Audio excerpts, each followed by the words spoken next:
volevano succiairiti d'incasto ioco d'amori. Ti liberai in tempo, o me musa, nello grigio fumo di l'odio, ed inferno e fuoco di dannati. Tra le mie braccia e ora lo tuo riparo, nello mio giardino lo talomo profumato, onne ti puoi a risettare. Da, chiantai pittia, una rosa bianca, per far riposare la tua arma.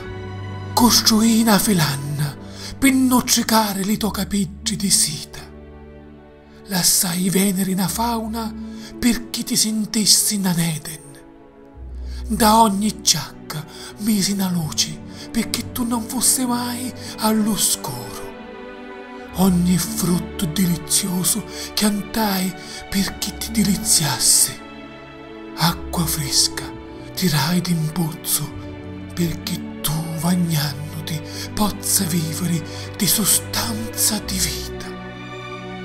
A me diletta carosa, mille mani uniri per chiaro penno per afferrariti e per succeiriti allo nostro puro ioco d'amori.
Thank you.